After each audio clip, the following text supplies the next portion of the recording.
This is Telugu cinema in 1953. And this is also Telugu cinema, but in 2026. So this film, where a woman is fighting a tiger, was a female-led film, and the woman you see in that film, she did not just act in it, she wrote it, produced it and directed it. And it was not just an odd film, it was a major commercial hit at the box office and the Telugu audience celebrated it. And now, 73 years later, this is what Telugu cinema is making.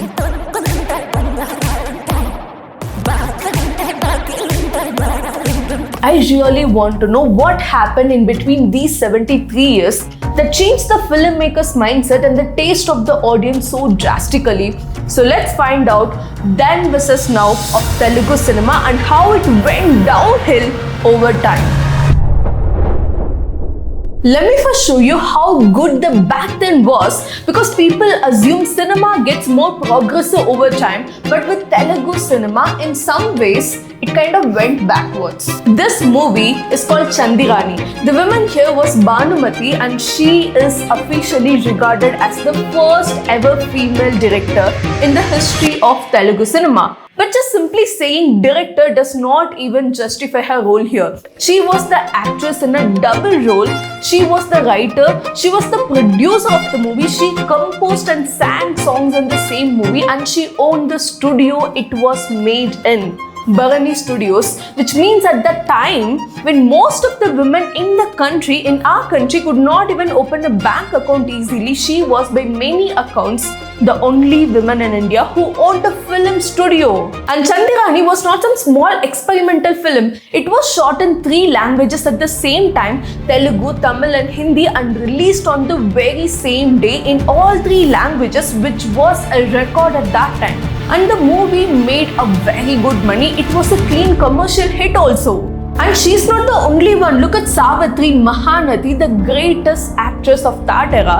She acted in over 250 films in classic movies like Maya Basa, Meesamma, Devadasu, Kundamma Katha, and she did not just act in it, she produced and directed her own film also back in that day, Chinnari Papalo, in 1968, and it won a Nandi Award, which is a very prestigious award in Telugu cinema. And apart from all this award and success, Telugu people literally worshipped her. So why was this possible back then and almost impossible right now? Because of one simple structural reason. In the 90s, 50s and 60s, Telugu cinema was a studio business, not a star business. And the biggest studio of that golden age was B. Nagi Reddy's Vijayavahini Studios in Chennai, at one point the largest film studio in all of Asia. And it operated like an old Hollywood studio where actors were hired on monthly salaries.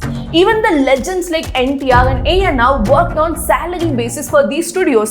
And the producer was the boss, the director was the boss. And when the director is the boss of a film, you actually get directors who care about the story. K. Vishwanath, Kala Tapasvi, a Dada Sahib Phalke awardee, made films where caste and gender discrimination were the actual subject. And K. Balachandra built his entire reputation on women-centric films. The actress Jayasudha said about him that he is the only director she felt who made so many female-centric films and projected women in a very powerful way. So back then in the Telugu cinema, women could be the heroine of the film, they could be the director, and they could be the studio owner, because Telugu cinema was not built around protecting a male superstar's image. The biggest stars were back then just employees, and the studios and the directors held all the power. And when directors hold the power, the focus shifts from how do we make the hero look larger than life to how do we tell the story in the best possible way. That's why you could have women leading in the films. That's why you could have directors making movies about actual caste discriminations, women's struggles and the social changes that was needed in the society. That's why a woman could be a producer, a director and even a studio owner back then without much struggle. In other words, the system itself created a space for women to succeed, and for a while, it worked.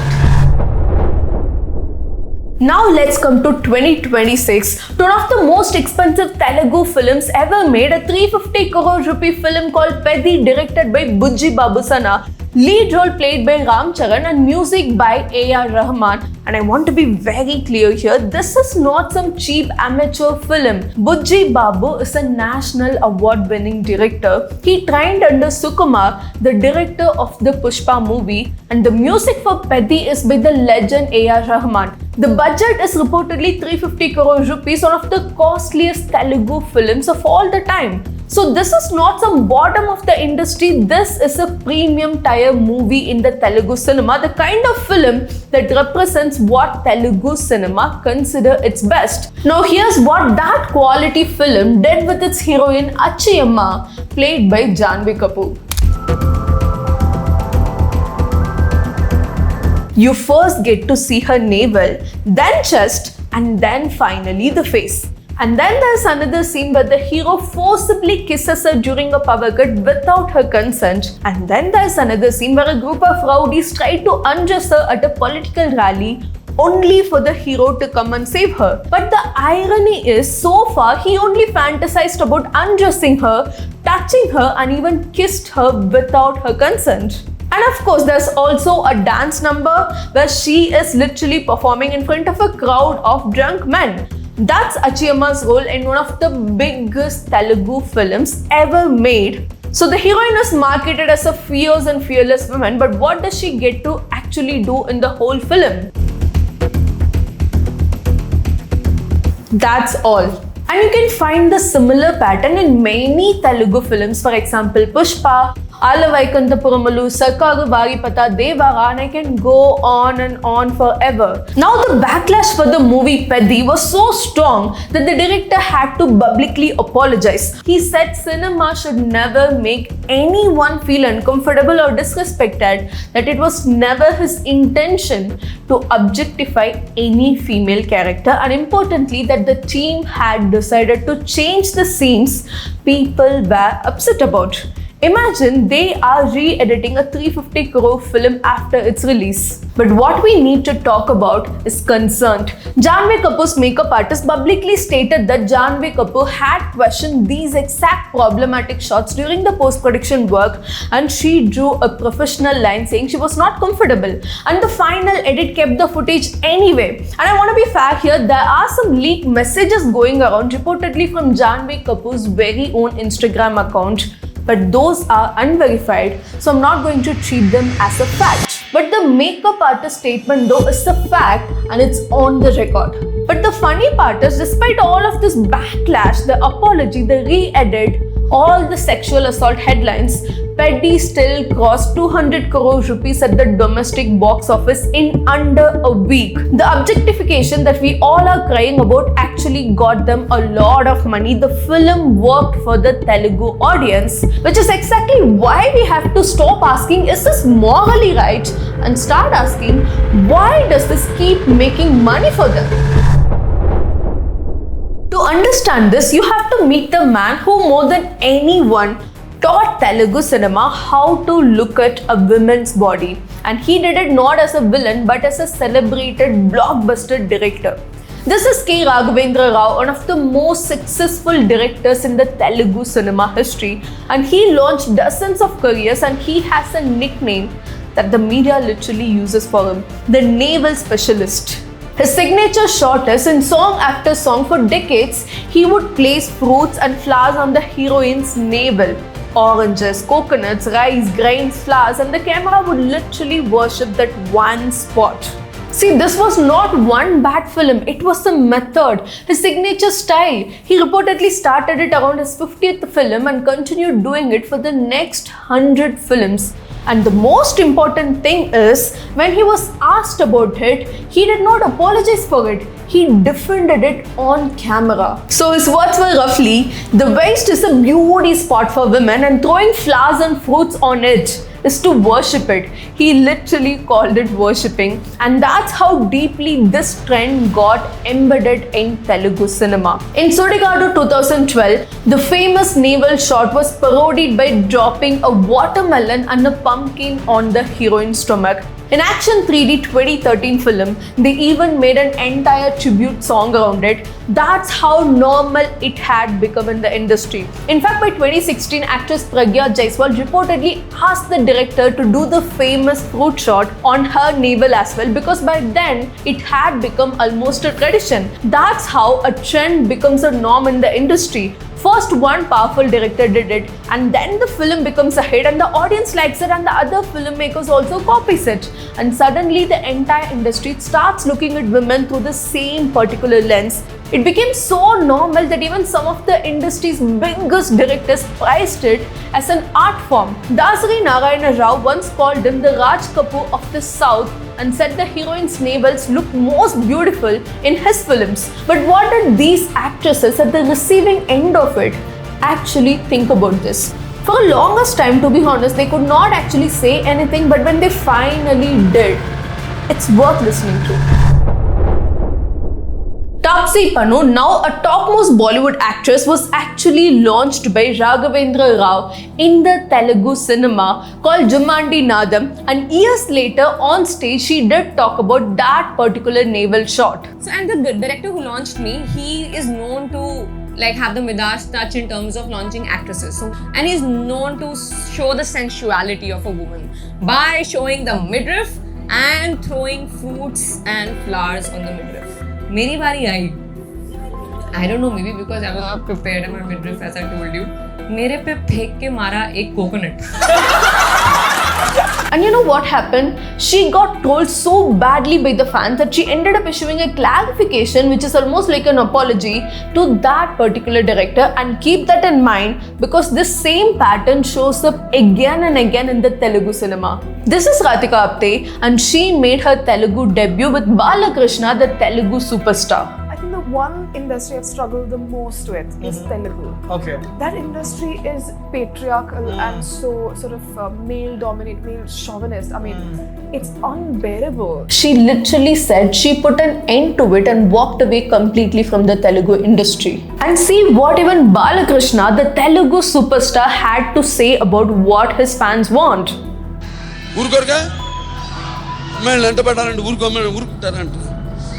వెళ్ళి ముద్దను పెట్టారు కడుపుని చేసేయాలి అంతే commit అయిపోవాలి ఏదో ఒకటి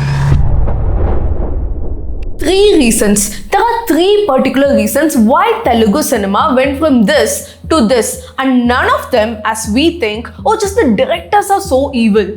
Reason number one, the studio system died and the star system took over. Remember how I said in the old days, the studio was the literal boss of everything, and even the biggest stars were on salary for these studios. That is completely changed now. And according to the academic S.B. Srinivas in his book Mega Star, the turning point came in the 1980s. With Chiranjeevi's Kaidi in 1983, the hero's entry stopped being just another scene in the story. It became an event by itself. From that point on, the film was no longer just a story that happened to have a hero. The hero is the entire film. He became the center of everything. The story, the songs, the fight, the comedy, and even the other characters began revolving around the hero. Simply, the film is all about the hero. And once the hero became the product, the hero became the boss as well. By the 2000s, heroes began deciding everything. Who the heroine would be, who the director would be, and even which technicians got hired for the film. Producers stopped being the bosses and became mere financiers who are just funding the film, the money men. So think about what that means here. If the male star has enormous influence over casting, the story, and the overall direction of the entire film, who's going to push for a heroine with an equally powerful role? Who is going to walk into the meeting and say, oh, actually, let's just make her the center of the story? Nobody, because they would get fired if they do that. Reason number two, fan culture. And this is the one people often underestimate, because the Telugu star is not just a popular person, he has an organized fan base. And these fans book out the opening day shows, celebrate the benefit shows, and run re-releases of the same movies and help create a massive opening that producers literally depend on. At first glance, that sounds like a big advantage for the star, but it also creates a lot of pressure because once millions of fans become attached to that particular image of a hero, changing that image becomes kind of risky. If the audience expect the hero to be always aggressive, larger than life, and always dominant and always victorious, filmmakers start building films around those same expectations, and the safest option is to repeat what worked the last time. And when the hero's image becomes the product being sold to people, everything else becomes secondary, including the heroine. The heroine stops being a character with her own journey and becomes another tool used to elevate the hero's image. So the objectification that we talk about is not just a creative choice, it's part of a business model, a formula that keeps getting repeated because changing that is financially risky. Reason number 3, audience are young men. The Telugu states have the largest share of cinemas in India, well over 1,500 theatres, and many of them are single screen halls, and the audience is overwhelmingly young and male. Even one of the few successful women directors in the Telugu industry, Nandini Reddy, has said it bluntly. More than half of the Telugu audience is men under 35. So film gets written for men under 35. That's the demand side. And the supply side is even worse. See, even if someone inside the industry wanted to challenge this formula, there are very few women left in positions of power to do it. According to the O Vimanya report, fewer than 4% of the major theatrical films had a women heading a department. Just think about that. Out of every 100 big films, more than 96 had men in charge of the key creative departments. Women also held only 8% of the director credits. And in the entire 100-year history of Telugu cinema, there are not even 10 women directors who have made more than 2 films. A global study by USC found that women made up only about 25% of the speaking characters in Indian films, among the lowest of the all countries they studied. In Indian movies, women speak only 25%. So put it all together, the audience is male, the boss is a male star, the fans demand the hero to never change even when he is 70 years old, and there's almost no women in the writer's room or the director's chair to say, hey wait, this is very wrong, we can't be doing this. So this is not a moral failing of a one director or an actor, we are talking about an entire system. And when you produce a system like this, you cannot be surprised of what's coming out of it, because the same system will very obviously producing films like Peddie. But let's also make one thing very clear, this is not all of Telugu cinema. If I stopped here, I would literally be lying to you. There are filmmakers who have consistently written women as a complete human beings rather than just being accessories to the hero. Take Shekhar Kamala for example. In films like Anand, Godavari, Fida and Love Story, the heroine has her own goals, her own opinions and her own journey in the film. She's not just there to support the hero story, she has a story of her own. And the conflict, it revolves on her terms, not the hero's. And the box office literally proves you that audience are willing to watch women-led films when they are given the chance. Take Arundhati for example. Anushka Shetty was the heroine and it's an OG hit movie all across South India, not just in Telugu. It cost more than 70 crore and drew over 1.8 crore footfalls, making it one of the most successful female-led films South India had ever seen. Or take Mahanati, a biopic of Savitri, who was the Telugu superstar back in the black and white era and made on a budget of around 25 crore, and it went on to cross roughly 83 crore and became one of the biggest women-led success in South Indian cinema. So the argument that women-centric film don't really sell does not really hold up in real life. When the story is strong, people are showing up to the theatres. The problem is not that Telugu cinema cannot make women-centric films. The problem is that they rarely choose to do it. And perhaps the most hopeful sign for now is OTT. The same Vimanya report found that women held around 22% of the head of the department roles in OTT platforms compared to less than 4% in theatrical films. And that's probably one of the main reasons why OTT has given us far more women-led stories, stronger female characters, and more women working behind the camera than the mainstream theatrical cinema. Which suggests that the problem is not that a lack of talent, it is the system. So let me bring it back to where we started. Chandrani in 1953. A woman wrote it, produced it, directed it, and starred in a dual role in a successful film. But Pedi in 2026, a film includes a scene literally where a woman is stripped at a political rally, faces a backlash for it, and edits the scene after its release, and still goes on to make more than 200 crore rupees. And that 200 crore rupees is the whole point here. Because the Telugu film industry ultimately follows the money, not the critics that we do, not the social media outrage. It goes where the audience spend their money.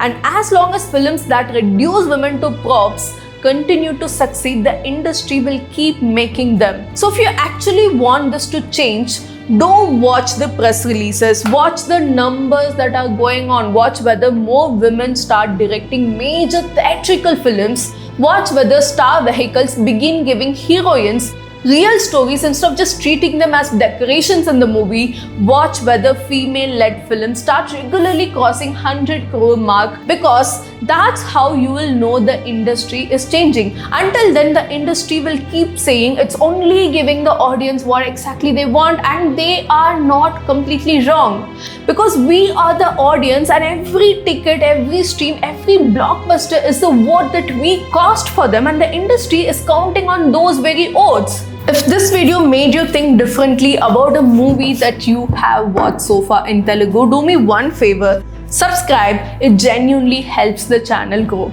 And if you want to continue this conversation, watch my next video on Bollywood feminism. Because the question does not really end with the Telugu cinema. In that video, I look at how Bollywood often presents itself as a progressive and feminist industry while still finding new ways to objectify women on screen. It could be a different industry and a different language, I know, but the question remains the same.